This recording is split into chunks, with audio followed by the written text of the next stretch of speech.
Okay, so welcome to Ball.io. Thanks for appearing on camera. Thank you for having me. Our Pleasure again. So tell us who you are and a little bit about yourself. My name is Zeeshan Chaudhry and I represent DAX, which is Digital Asset and Commodity Exchange. We're based in London and level 39.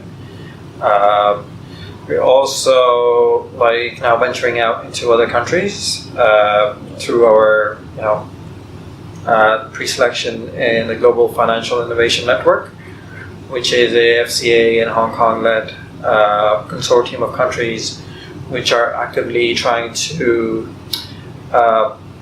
work with disruptive companies and give them access to markets in a restrictive permissions regime.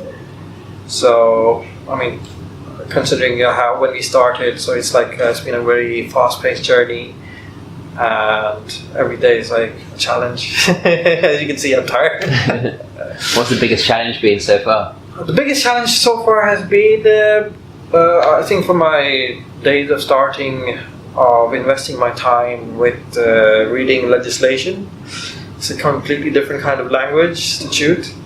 You have to be a lawyer, but if you keep on banging your head with the same thing, reading again 5, 10 times, it finally registers and you get the hang of it. So yeah, that was a challenge. And then accomplishment would be, as you've seen when we were announced on the 29th of April, that we were in a very selective cohort of 8 companies. So yeah. Cool. Yeah. And how do you see the future of blockchain progressing over the next few years? I can tell you this, blockchain is not just a topic between developers and technologists, it's also a hot topic between policy developers of each country, where they want to embrace technology, what it can do, they see the potential, but they have a responsibility towards their consumers, for protecting their consumers, protecting their economies if it's a central bank. So they want to make sure that whatever they're trying to embrace is not a bubble and it doesn't burst. Because if it bursts, the implications can be very severe, the economy can be suffering, jobs can be lost, and then they have to take extra measures. So they have a mandate to, different regulatory bodies have different mandates. So it's all about protecting the people from a financial crisis. Yeah. Okay. Yeah. Great. And how about cryptocurrency? Do you think cryptocurrency, the prices are going to start rising soon, or not? Well, it already has. Compared to this year's low to where we are now, in three times of that, to 9,000 touch back. Normally they say in money markets and institutional markets that you sell in May and go away. So from I think June to July will be probably stagnant. It really depends what comes out, because a lot of activity is happening as well in this space, from Facebook to some big names are trying to announce something. I think in a couple of days it will be announced what they're trying to do with this coin they're trying to release for their 1 billion user base. So back to your question, how blockchain and how cryptocurrency is going to move is directly in correlation with adoption, and the more it's used, the more valuable it will be, and the more common it will be. So obviously prices will go up. For institutional money to come into space, there has to be regulation, and it has to be their blessing to say that okay, you can invest people's money in these projects. They will go ahead, pension funds to hedge funds or other small prop shops. They would be more than happy to, once they get the green light. So with regards to people who are venturing out into the investment space with blockchain associated, I think you should be shy and you should be approaching your local regulators.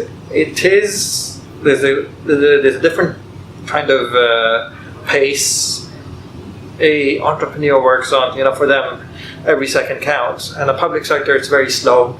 They have to make 2 policies a year or 3 policies a year, the consultation process, public opinion and all that. So you have to be patient, you have to invest your time, money goes in as well. But end result is it will take you 6 months, but you'll be doing it right. But then after doing that, the opportunities are limitless, and it's also for your future client base. It's like, it's a I would say, like, they'll be more confident about you, reputation-wise, like if they can find you on the FCA register or whichever body you're associated with. So yeah, I would say, don't be afraid. Approach your regulator. They're very friendly, and they are there to promote technology and innovative companies to, be the bigger Amazons or Facebooks of tomorrow. Sure. Yeah. All right, so just a few fun questions to finish off. Sure. So hypothetically, who do you think Satoshi Nakamoto is? Who do they look like? I have no idea, to be honest. I got introduced to him in December 2017 when I read his paper.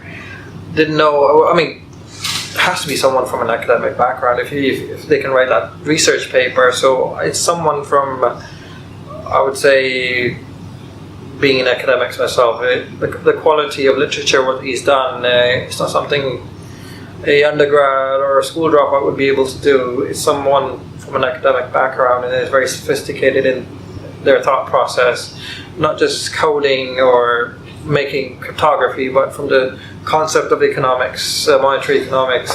He's like revolutionized the space of being able to make a digital currency which can be like Bitcoin as a store of value, or almost as similar to gold, but much more easier to transact and carry in your wallet if you're moving around. So it's just phenomenal. I mean, my entry in this space is very recent.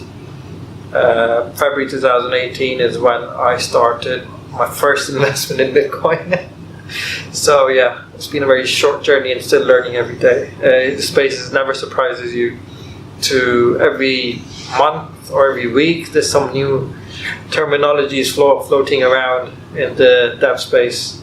Yeah. Bull.io.